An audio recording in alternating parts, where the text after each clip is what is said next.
आदाब। सुनहरे तेलंगाना में आपका इस्तकबाल है। मैं हूं आपके साथ सैयद अनवारुल्लाह गौरी। बढ़ते हैं खबरों की तफसील की जानिब, लेकिन उससे पहले एक नजर हेडलाइंस पर। चीफ मिनिस्टर रेवंत रेड्डी की काबिनी रुफका के साथ नितिन गडकरी से मुलाकात। रियासत तेलंगाना में शाहराहों को तरक्की के मरकज से दरख्वास्त। तेलंगाना बीजेपी की विजय संकल्प यात्रा का आगाज। किशन रेड्डी ने मौजूदा कांग्रेस और साबिका बीआरएस हुकूमतों के तर्ज अमल पर की तनकीद। कविता ने रियासत के अकामती स्कूल्स की सूरत हाल का जायजा लेने पर दिया जोर। सूर्यापेट में खुदकुशी करने वाली एससी तालिबा की अफराद खाना से की मुलाकात। तेलंगाना के कुंभ का कल से होगा आगाज। सम्मक का सारालम्मा जात्रा मुंतजिमीन ने कहा तमाम तैयारियां हुई मुकम्मल।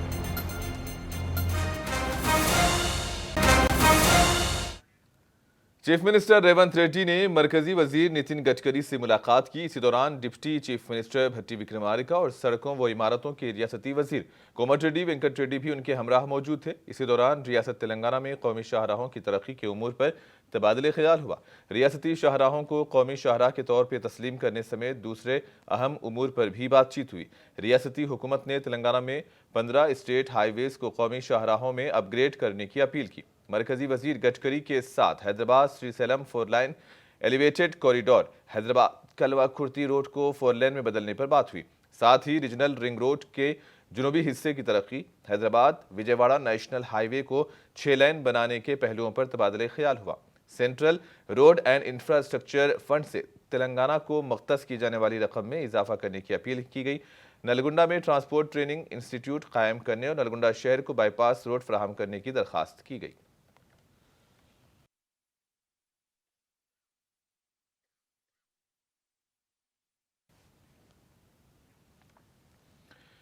एमएलसी कविता ने रियासत की कांग्रेस हुकूमत से कहा है कि वो गुरुकुल्स यानी कि अकामती स्कूल्स की कारकर्दगी का जायजा लें। बीआरएस लीडर के मुताबिक रेसिडेंशियल स्कूल्स में तुलबा व तालिबात की खुदकुशियों का सिलसिला बहुत परेशान कुन है। स्टूडेंट्स में नफसियाती दबाव को कम करने के लिए काउंसलर्स की तादाद बढ़ाने पर इन्होंने जोर दिया। कविता कहती हैं कि इस मामले में हुकूमत अपनी लापरवाही को बंद करे। आज एमएलसी कविता ने खुदकुशी करने वाले इमामपेट एससी हॉस्टल की तालिबा के अहले खाना को तसल्ली दी। वो उनसे मिलने सूर्यापेट पहुंची थी। तालिबा ने हैदराबाद में अपने घर पर खुदकुशी कर ली थी। अहम बात यह है कि एक हफ्ते में उसी स्कूल की दूसरी तालिबा ने खुदकुशी की और तेलंगाना की रिहायशी स्कूल्स में 15 दिन में ये चौथी खुदकुशी है।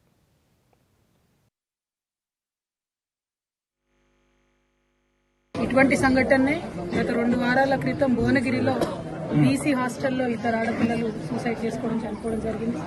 మరి వాళ్ళ ఇమాంపేటకు సంబంధించినటువంటి ఎస్సీ గురుకుల హాస్టల్లో మరొక 2 ఆడపిల్లలు ఇలా చనిపోవడం అన్నది నిజంగా బాధాకరం. ప్రభుత్వాన్ని చేతులు జోడించి విజ్ఞప్తి చేస్తా ఉన్నాం. కొంచెం రివ్యూ చేయండి ఏం జరుగుతుంది. 10th క్లాస్ పిల్లలు మరి ముఖ్యంగా ఎగ్జామ్స్ టెన్షన్లో ఉన్నారా, ఎందుకు ఇట్లా జరుగుతుందనే విషయాన్ని దయచేసి ఆలోచన చేయండి. లక్షలాది మంది పిల్లల్ని గురుకులాలు పెట్టి మనం ఇలా గురుకులాల్లోకి తీసుకొచ్చినాం. మరి ఇట్లాంటి సంఘటనలు వరుసగా జరుగుతూ ఉంటే మరీ ముఖ్యంగా ఆడపిల్లలు చాలా సెన్సిటివ్గా ఉంటారు కాబట్టి వారు ప్రాణాలు తీసుకునే స్థాయికి వారిని మనం ఎందుకు ప్రెషర్ చేస్తూ ఉన్నాం. మరి గురుకులాల్లో ఏదైనా సిలబస్ బాగాలేదా, లేకపోతే కౌన్సిలర్స్ సంఖ్య తక్కువ ఉందా, లేకపోతే ఇంకేమైనా సౌకర్యాల వల్ల ఇబ్బంది ఉందా, ఇంకేదైనా రకమైన ఒత్తిడి ఉందా. దయచేసి ప్రభుత్వం ఇప్పుడు విద్యాశాఖకు సంబంధించి ప్రస్తుతం మంత్రివర్యులు లేరు కాబట్టి గౌరవ ముఖ్యమంత్రి వర్యులు ఒక్కసారి రివ్యూ చేసుకుంటే బాగుంటుందేమో. ఆడపిల్లల అంశం సెన్సిటివ్ అంశం, పైగా ఇప్పుడు ఎగ్జామ్స్ వచ్చేటటువంటి టైం కాబట్టి అన్ని సోషల్ వెల్ఫేర్ హాస్టల్స్ కూడా ఒక్కసారి రివ్యూ చేసుకొని కౌన్సిలర్స్ని పటిష్టంగా పెట్టి పరీక్షల్లో అత్యధిక ఉత్తీర్ణత శాతం। सदर मजलिस बैरिस्टर ओवैसी ने हल्की असम्बली चार मीनार की सुल्तान शाही में कम्युनिटी हॉल और स्कूल की इमारत का संग बुनियाद रखा और आज मुख्तलिफ मुकामात पर तरक्याती मनसूबों की शुरुआत में शामिल रहे। इन्होंने MP लैड्स फंड से 1,82,00,000 रुपये के कामों की शुरुआत की और बैरिस्टर ओवैसी ने पारदीवाड़ा में कम्युनिटी हॉल की तामीर के कामों के लिए भी संग बुनियाद रखा। 52.5 लाख रुपयों से इस मनसूबे की शुरुआत की गई। इसी दौरान मीर जुल्फ़िकार अली भी उनके हमराह मौजूद थे और बैरिस्टर ओवैसी ने अवाम से ख्वाहिश की है कि वो आस्तीन के सांपों को पहचाने जो बीजेपी के एजेंट बनकर हमारे इत्तेहाद को पारा पारा करने के दर पे हैं।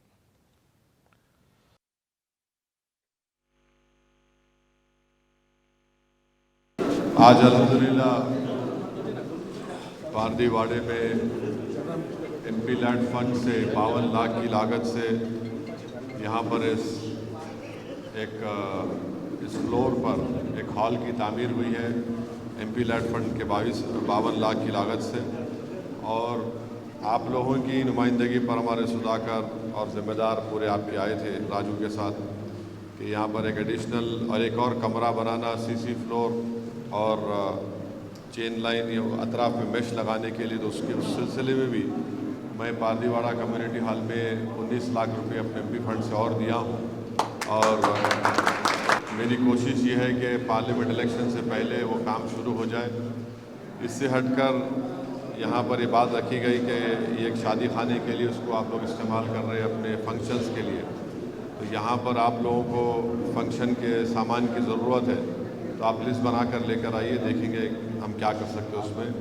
मगर मेरी आप तमाम से ये गुजारिश है कि आप हमेशा हमारे साथ थे, हम आपके साथ हैं और आने वाले पार्लियामेंट चुनाव में भी आप लोगों को आगे बढ़कर MIM पार्टी को सपोर्ट करने की ज़रूरत है।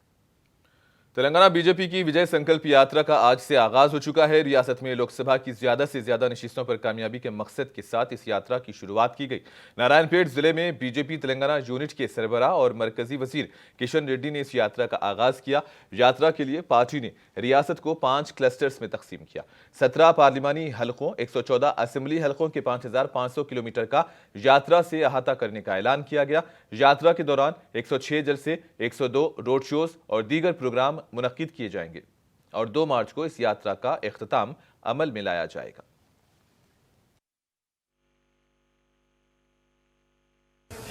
తెలంగాణలో మరి ఏ రకంగా అయితే ఆ రోజు మీరు పోరాయాత్ర చేపట్టారో అదే గ్రామం నుంచి అదే స్థానం నుంచి ఆ దేవుడి ఆశీస్సులు తీసుకొని ఆ కృష్ణమ్మ ఆశీస్సులు తీసుకొని యాత్ర ప్రారంభించాలని మన పార్టీ పెద్దలందరూ సూచించారు।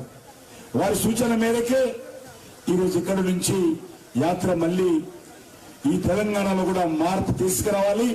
తెలంగాణ ప్రజలు ఈ రోజు వచ్చేటువంటి పార్లమెంట్ ఎన్నికల్లో నరేంద్ర మోడీ గారి నాయకత్వంలో భారతీయ జనతా పార్టీని సమర్థించాలని ఆకాంక్షిస్తున్నారు। నరేంద్ర మోడీ గారు మూడోసారి ప్రధానమంత్రి కావాలని కోరుకుంటున్నారు। నరేంద్ర మోడీ గారే ఈ దేశంలో అనేక రకాల సమస్యలకు కారణమయ్యారు, అనేక సమస్యల పరిష్కారానికి కారణమయ్యారు। మనకు తెలుసు ఈ రోజు ఏ రకంగానైతే నరేంద్ర మోడీ గారి నాయకత్వంలో పేద ప్రజలకు సంబంధించి ప్రతి పేదవాడి ఇంట్లో కూడా టాయిలెట్ ఉండాలి అనేటువంటి విషయం నుంచి మొదలు పెడితే చంద్రమండలంలో కూడా చంద్రయాన్ పంపించినటువంటి ఘనత నరేంద్ర మోడీ గారి ప్రభుత్వానికి దక్కుతుంది। ప్రతి పేదవాడికి ఇల్లు ఉండాలి। దురదృష్టం మన దగ్గర 10 సంవత్సరాలు టిఆర్ఎస్ పార్టీ కారణంగా ఇల్లు కట్టివ్వలేదు, అది వేరే విషయం। కానీ దేశమంతా 4 కోట్లకు పైగా ఇండ్లు నరేంద్ర మోడీ గారు కట్టివ్వడం జరిగింది। అంటే మన తెలంగాణ జనాభా ఎంతుందో అంతకంటే ఎక్కువ ఇండ్లు నరేంద్ర మోడీ గారు దేశంలో కట్టించారు। అదేవిధంగా ప్రతి పేదవారి ఇంట్లో కరెంట్ ఉండాలా, అది బంజారా తండాలో కావచ్చు, మారుమూల ప్రాంతంలో కావచ్చు, అది చెంచు బస్తీలో కావచ్చు, ప్రతి బస్తీ కూడా। राज्यसभा के तेलंगाना से कांग्रेस के दोनों उम्मीदवारों के मुत्तफिका इंतखाब का जश्न मनाया गया। शहर में कांग्रेस के सीनियर लीडर अंजन कुमार यादव ने इस जश्न की रैली का एहतमाम कराया। याद रहे कि अंजन कुमार यादव के फर्जंद अनिल कुमार यादव के अलावा रेणुका चौधरी राज्यसभा के लिए मुंतखब हुए हैं। यह रैली दोनों का इंतखाब हो जाने के कवी इम्कानात के ज़िमन में निकाली गई थी और तवक्को के मुताबिक रेणुका चौधरी और अनिल कुमार यादव राज्यसभा मेंबर बनने में कामयाब रहे हैं।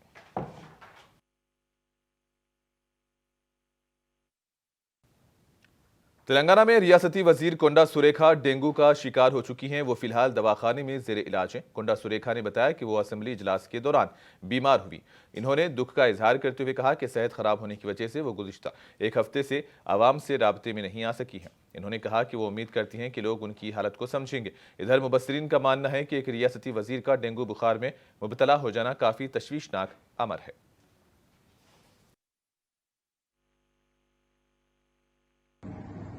గత వారం రోజులుగా నేను ప్రజల్లో కనపడకపోవడం, అసెంబ్లీకి రాకపోవడం, అందరూ కూడా ఎందుకు రావట్లేదని ఒక సందిగ్ధంలో ఉన్నారు। నాకు హెల్త్ బాగోలేదు, డెంగ్యూ ఫీవర్ వచ్చింది, అందువల్ల నీరసంగా ఉంది, బయటకు రాలేక ఇంట్లోనే రెస్ట్ తీసుకుంటూ ఉన్నాను. గ్లూకోజులు ఎక్కుతూ ఉన్నాయి, యాంటీబయాటిక్స్ ఎక్కుతూ ఉన్నాయి. కాబట్టి ప్రజలందరూ అర్థం చేసుకుంటారని ఆశిస్తూ సెలవు తీసుకుంటాం. सम्मक्का सारालम्मा यात्रा कल से शुरू हो रही है और 24 फरवरी तक ये जारी रहेगी। मंदिर के प्रोग्राम ऑर्गेनाइजर दासी रणदेव ने बताया कि हुकूमत के ताउन से तमाम जरूरी इंतजाम किए गए हैं ताकि भक्तों को किसी किस्म की परेशानी ना हो। इसी दौरान जहां मुनक़िदा प्रोग्राम में यात्रा के मुंतज़मीन की इज्जत अफजाई की गई। इन्होंने मजीद बताया कि रियासती वजीर कोंडा सुरेखा और रुकन असम्बली नागराजू की मदद लेते हुए मुअस्सर बंदोबस्त किया गया और मुत्तहिदा वरंगल जिले से अकीदतमंद बड़ी तादाद में यात्रा में शिरकत करेंगे।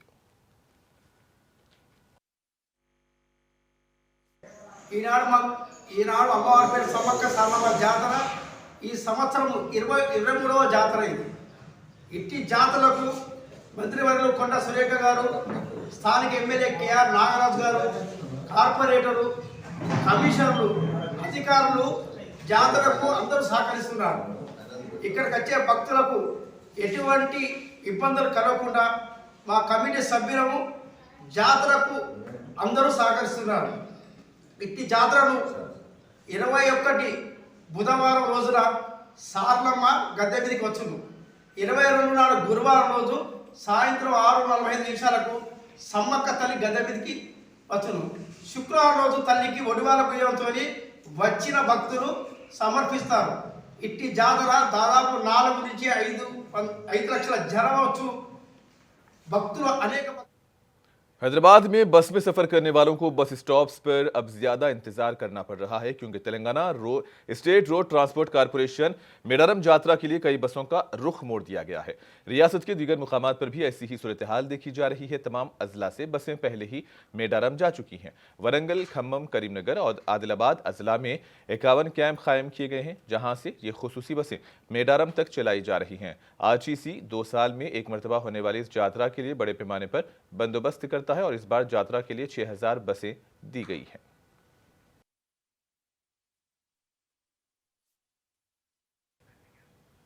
और इधर बस में चढ़ने के दौरान अचानक से बस के चल पड़ने के नतीजे में खातून गिर पड़ी। ताहम ड्राइवर ने फौरी ब्रेक लगाए जिसके नतीजे में इस खातून की जान बच गई। ये वाकया सिकंदराबाद कंटोनमेंट के लोधकुंटा बस स्टॉप पर पेश आया। इस वाकये का वीडियो सोशल मीडिया पर तेजी के साथ वायरल हो गया है। सोशल मीडिया यूजर्स ने इस हादसे पर रद्द-ए-अमल जाहिर करते हुए कहा कि आरटीसी बस के ड्राइवर्स को खवातीन के बस में चढ़ने के दौरान काफ़ी एहतियात बरतनी चाहिए ताकि इस तरह के वाक़यात पेश न आए।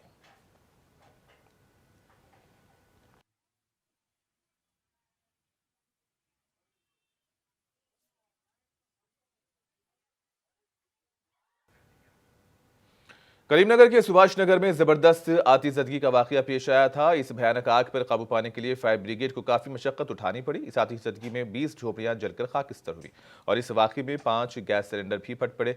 करीमनगर डिस्ट्रिक्ट फायर ऑफिसर के मुताबिक फायर टेंडर्स ने आग पर कामयाबी से काबू पाया। फायर ऑफिशियल ने मजीद बताया कि आज दिन तकरीबन 10:50 पर आग लगने की कॉल मौसूल हुई। फायर ब्रिगेड ने मदद के लिए म्युनिसिपल के पानी के टैंकर्स भी मंगवा रखे थे। కరీంనగర్ నగరంలో ఒక స్లమ్ ఏరియా ఇంద్రానగర్ ఆదర్శ్ నగర్ మధ్యన సుమారు ఒక 20 సంవత్సరాల నుంచి రెక్కాడి దగ్గర డొక్కాడని బతుకులలో ఉన్న డైలీ లేబర్ వచ్చి కూడా ఇక్కడ ప్రైవేట్ స్థలాలు కిరాయి తీసుకొని చిన్న చిన్న గుడిసెలు టెంపరీ గుడిసెలు తీసుకొని వాళ్ళు రోజు కూడా డైలీ లేబర్గా పోతూ ఉంటారు. ఇది ఏంటంటే మొత్తం కూడా టెంపరీ ఇండ్లు ఇవి, రేకులు కాదు. సో నిన్నటి నుంచి మనకు ఇవాళ నుంచి సమ్మక్కకు పోవాలని చెప్పి ఈ మొత్తం గూడెం మొత్తం ఖాళీ చేసుకుని వెళ్ళిపోతుంది. సుమారు 40 నుంచి 45 గుడిసెలు ఉంటాయి. వాళ్ళు పోయేటప్పుడు మరి దీపం పెట్టిరో ఏమున్నదో ఆ దీపం కింద పడిపోయి ఆ గుడిసె కాలిపోవడము, ఆ గుడిసెతో పాటు ఆ సిలిండర్తో పాటు సుమారు 8 నుంచి 9 సిలిండర్ పేలిపోవడము, 40 నుంచి 45 ఇళ్ళు కూడా మొత్తము కాలిపోవడం జరిగింది. అదృష్టవశాత్తు అక్కడ ఎవరు లేరు కాబట్టి ప్రాణ నష్టం జరగలేదు. కానీ మొత్తానికి ఆస్తి నష్టం జరిగింది. వాళ్ళందరూ ఇప్పటికీ ఎవరు లేరు, అందరూ సమ్మక్కకి వెళ్ళిపోయారు. వాళ్ళ ఇల్లు కూడా నేలమట్టం అయిపోయింది, ఏం లేవు. కాబట్టి నేనేమంటున్నా అంటే వాళ్ళు ఇమ్మీడియట్గా ప్రభుత్వం ఇలాంటి మీద కాన్సన్ట్రేట్ చేయండి. చుట్టుపక్కల ఇళ్ళలో కూడా ఎఫెక్ట్ కాకుండా రాబోయే కాలంలో వీళ్ళందరికీ పక్కా ఇల్లు కేటాయించండి. పక్కా ఇల్లు కేటాయిస్తే వాళ్ళు ఇల్లు వెళ్ళిపోతారు. కాబట్టి తర్వాత ఇమ్మీడియట్గా ₹1,00,000 ఇమ్మీడియట్గా కలెక్టర్ గారు ఇవ్వాలని డిమాండ్ చేస్తున్నాం.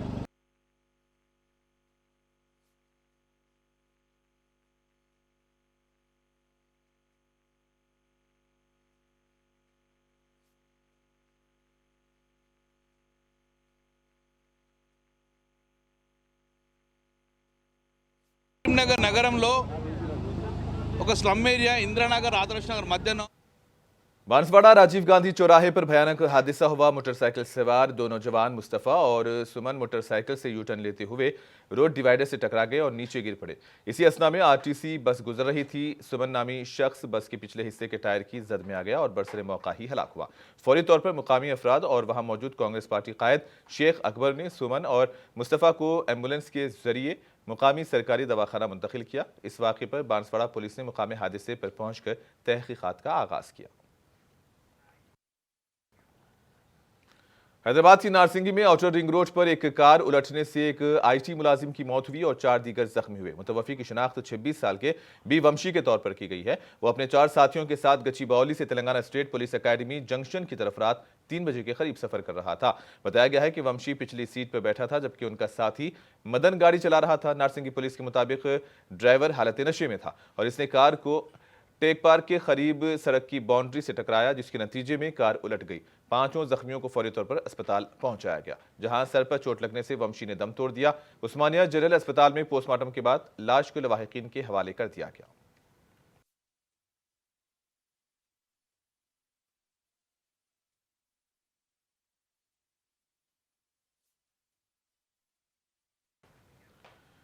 तेलंगाना में सरकारी इंतजामिया करप्शन में पूरी तरह से डूबा हुआ नजर आ रहा है। ट्राइबल वेलफेयर डिपार्टमेंट के अफसर जगह ज्योति के घर से 65.5 लाख नकदी, लगभग 4 किलो सोना और गैर कानूनी जायदादों के अलावा ज़रई ज़मीन के दस्तावेजात मिले हैं। एंटी करप्शन ब्यूरो ने कल अफसर को रंगे हाथों पकड़ा तो वो रोने लगी थी, लेकिन नदामत के आंसू बहाने का उन्हें कोई फायदा नहीं हुआ, क्योंकि इन्होंने बदनवारी में फरीक बनने से पहले शायद इस तरह की कार्रवाइयों और नताइज पर गौर करने की जरूरत नहीं समझी होगी।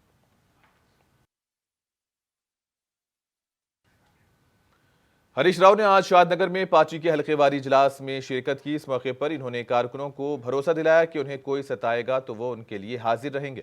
बीआरएस लीडर का कहना था कि अब ऐसे आदमी को चीफ मिनिस्टर के ओहदे पर देखकर दुख होता है जिसने तश्कील तेलंगाना की मुहिम में हिस्सा लेने वालों पर पिस्तौल तान दी थी। 9 తారీఖు నాడు మొదటి సంతకమే రుణమాఫీ అన్నారు. ఆయన మాత్రం ఓపిక లేదా 9 తారీఖు ప్రమాణం చేస్తా అని చెప్పినోడు 7 తారీఖే చేసిండు, 2 రోజులు ముంగట చేసిండు. అంటే ప్రమాణ స్వీకారానికి మాత్రం తొందరపడ్డాడు, గ్యారంటీలు అమలు చేయమంటే మాత్రం ఆలస్యం చేస్తున్నాడు. కుర్చీ దక్కనీకేమో 2 రోజులు ముంగటికి వచ్చినావు, గ్యారంటీలు అమలు చేయమంటే వెనకకు పోతున్నావు. గీంత అర్థమైతలేదా? और आखिर में हेडलाइंस पर एक और नजर।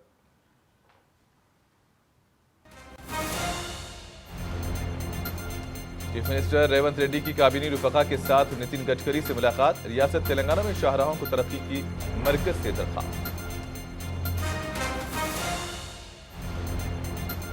तेलंगाना बीजेपी की विजय संकल्प यात्रा का आगाज। किशन रेड्डी ने मौजूदा कांग्रेस और साबिका बीआरएस हुकूमतों के तर्ज अमल पर की तनकीद।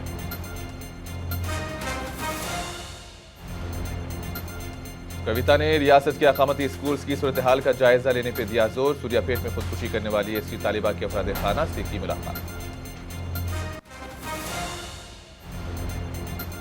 तेलंगाना के कुंभ का कल से होगा आगाज। सम्मक्का सारलम्मा यात्रा मुंतजिमीन ने कहा तमाम तैयारियां हुई मुकम्मल।